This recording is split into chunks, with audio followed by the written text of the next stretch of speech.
All right, CMJ 141. We've gone through the asset acquisition, and I went through sort of my base wireframing. What I'm gonna do is kind of go through the build now after my document's been sort of preset with just a general alignment of things. So what I'll do is take this example that I started with my layers, and I'm gonna just go ahead and start with my background image layer. Hide the other layers so I don't put anything on it. This is set up, built completely to size and ready to place. So I'm going to run a file place command. And this is critical. We talk about the importance in class as it's a linked asset software. So I'm going to choose from this. I have kind of a couple of versions. I have my scary house source, and then I have my scary house that I've edited. So I've taken this original photo and I've edited this down to be basically for my full cover. That's eventually going to be 8x8 finished with my bleed included. Say open, and it's going to place right into the placeholder. First thing you may notice about this is it looks a little bit fuzzy when I get in on it. I get this question all the time. No, it's not low resolution, it's a display preference thing. You can actually universally set this in preferences, but I'll right click on this or option click and go down to display performance, and I'm going to set my display performance to high quality. That's going to ensure that the high quality graphic is showing. So as you see, there you go, boom, it cleans right up. So that's a common issue that we see with these project setups. So the next one I'll go to is I'll drop in my other background image. Now this one I set up to size, so I'm just going to run a file place, or I can run Command D to do exactly the same thing. In fact, that's what I'm used to, so I'll do that. Command or Control D to place. Grab my creepy doll. This is my edited version. I'm going to open it. I'm just going to place this kind of off to the side because I can put it wherever I want to in the document. The idea is I'm eventually going to want to align this with my wireframing that I've put in place, so I can go in and kind of place this where I want to. By the way, as you're looking at this, I have very like blue lines as an example on this cover text. It's kind of hard to see. If I double click on that layer, I can go in and I can change this so I can more easily see it. Maybe I'll make it like white so I can just see the outlines. There we go. Now it's easy to see with what I'm working. So as you're working, you start placing elements, adding text. Another key that will be useful is the W key. So if I hit W right now, that's going to switch between sort of output preview and working document preview. So you can get an idea of how it looks. Toggling back and forth is really, really useful. All right, so next, here's where I will head. I've got this set up. I'm going to start working with my text, my titles, subtitles, really kind of like what we've done with Illustrator so far, not a lot different. I can start working with my text boxes. Since I created them with the type tool, they're already set to receive text. So if I double click in, I can just kind of type and set this up. So I had mine say sketchy to start, and it's a little small right now. So what I'm going to do is just highlight that text. I'm just going to click and drag to highlight it in the box and work with my character panel, which is going to get me what I need for that text. So if I go into my character, I could take and work through the drop down and find what I want, or I could just type it right in. And mine was the Overdose Sunrise, creepy name. And I think I went with around a 72 point font on that to fill out to start. So I'll set that up. As far as color goes, with my color selected, so I have it highlighted, I'll grab the text color and I'll just kind of push that around. So much like fill and stroke in Illustrator, much like foreground and background color in Photoshop, I can pick those colors as I go. Next session, we'll get into setting up customized swatches. So, and it's all right if I need to change my wireframing, no big deal. And the fact is, I could probably do this in one text box, but for what I'm doing here, I'll kind of stick with it. So, forgot what I wrote over here. I wrote documenting disturbances. So, I'm just going to copy and paste this for now. But what I did was I went in and just entered my different text into that, and utilized my American Typewriter font. I hit W to see how it's looking. All right, looking pretty good. I then did a similar thing for the spine. I wanted to have a similar text for the spine. So I'll kind of set that up next. And keep in mind, I have my front cover layer selected right now. So as I build this, I'm just kind of building everything that goes on to the front cover. You know, maybe I'll consider the spine within that. I could make its own layer if I wanted to. But for doing the spine, I think what I'll do is I'm just going to hold Alt and drag this off as a copy to serve as a starting point. And then if I hover around the edges, I can rotate. Quick tip then, if I hold Shift, it will lock that on 90 degrees. So kind of just like when I was setting up my back cover text.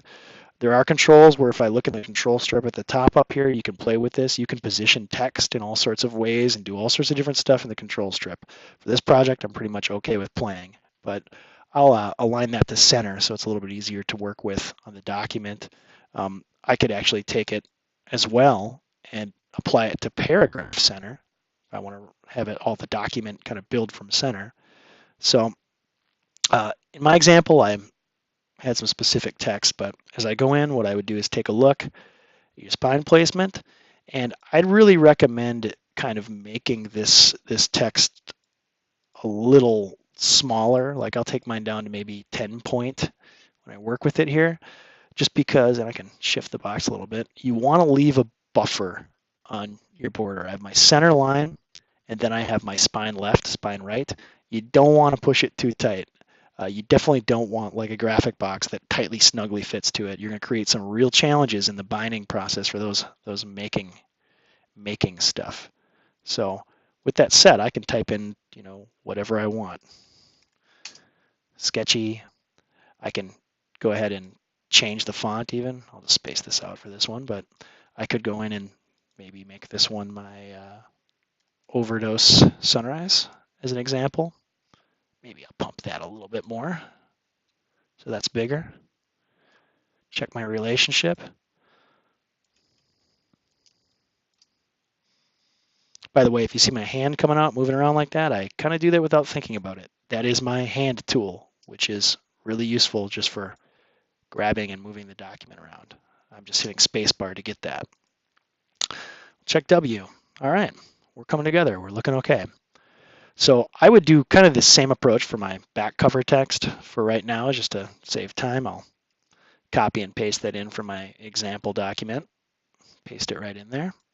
And basically at this point, the last thing that I really need to do is output and set up for my paragraph text. So I made 2 paragraphs. You could do this with 3 if you'd like. In fact, you know, 4, whatever, etc. You can use a lot of paragraphs. In fact, just for this demo, I'll change it a little bit up for mine. I'll make kind of 3 text boxes, and I'm just using the Alt-click method to kind of copy and source from this. So maybe you have 2 that are split at the top and then a closing line at the bottom. What I want to do is I want to set these up with a relationship. So what I'm going to do is I'm going to go to View, Extras, and I'm going to make sure Show Text Threads is checked. That's going to allow me to see the relationship between these boxes. I want text to flow from one to the next to the next. So what I'll do is go in, and on the out port of the first box, which is right down here, I'm just going to click on this little box symbol. So however I click, what I'm going to see is a paragraph link text. It wants to send it somewhere. So if I hover over the next box, oh, boom, it links. And now I have a thread between them. If I go to the outbox of the second box, I can thread it to the third box. So I have sort of a 1, 2, 3 relationship. After this, I can port text. Now, what I did was I took the text from my document from Wikipedia, and I gave this to you on our Learn at Stout site, but let me find mine right now. I just set mine up as unformatted text. So I took this out of Wikipedia, I pasted it in, and that's fine. You can take Wikipedia as an open Creative Commons source, and I copied this in, and I just took all the formatting off of it. So I do have line breaks. This would be a title. This would be a title as an example, but I'm using this as my text to feed. So what I'm going to do is just place text and flow it. I'm only doing it with a few boxes on one page, but I could do this through, you know, a 50-page, 100-page document. So I'm going to run that file place command.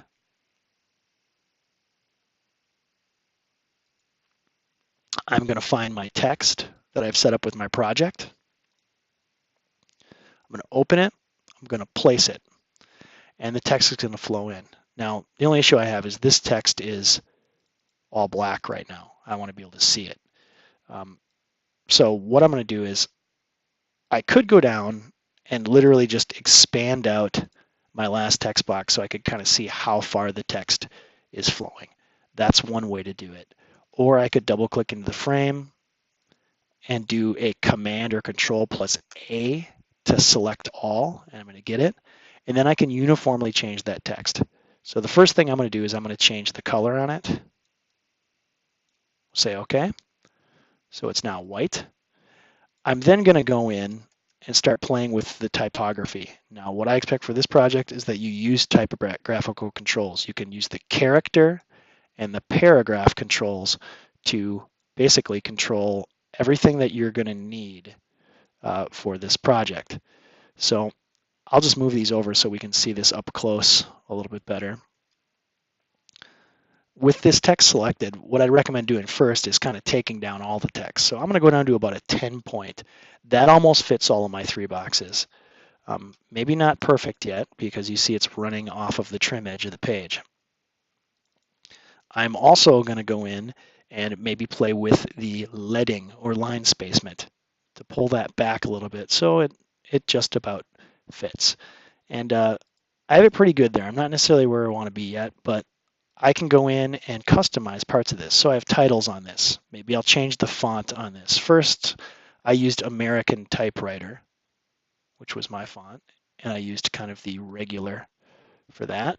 I change font, it changes, so I have to work with it a little bit different. So maybe I'll do 9-point leading.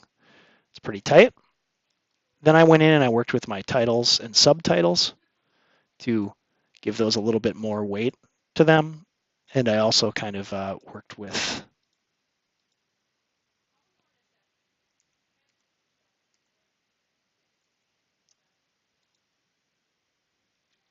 lost my typewriter here one more time.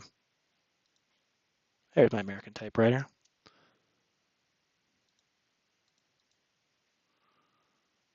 I played my subtitles and my titles. Take this to like a 12 or 14 point.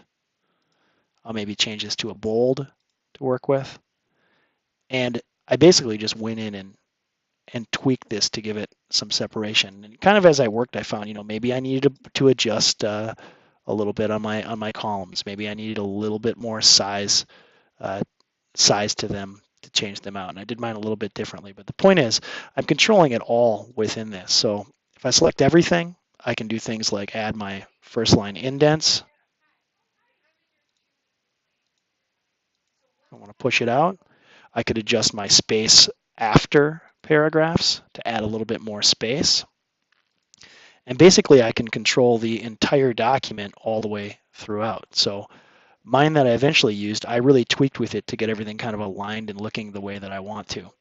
So while I'm not doing it entirely, the last part of this is to maybe give the text some separation.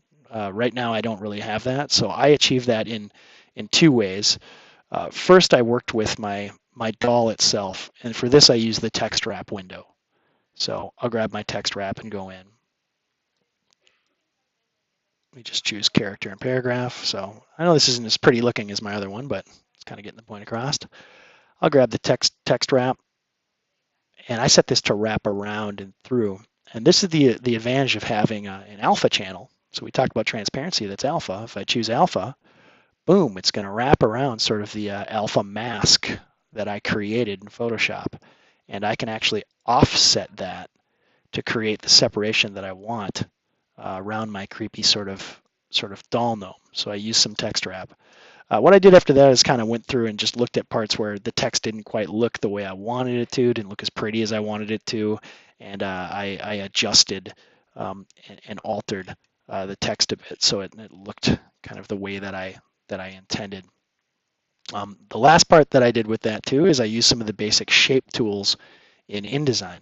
So, the way you do it will probably be different than this, but for mine, I found that without having some separation beyond this in the background, it just didn't look very right. So what I did was I added just a black box that I put in, and here I'm going to turn off the text so you can see what I work with. I added a black box. I just created this with a simple shape tool, just a rectangle, nothing too complex, and draw that out. So it was a black shape to start with.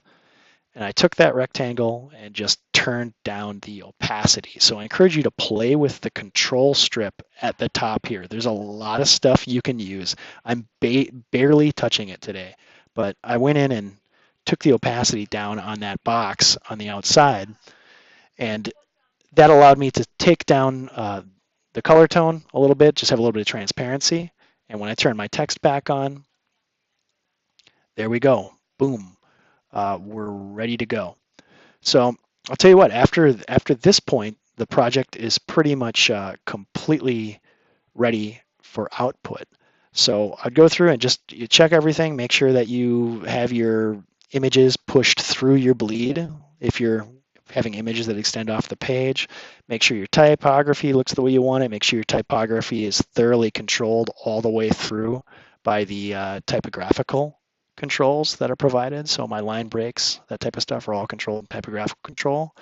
And make sure that you also don't have any broken links. This is the last thing to kind of check. So what we'll do is in the next video, I'm going to have you check for broken links and have you package and output the project for delivery.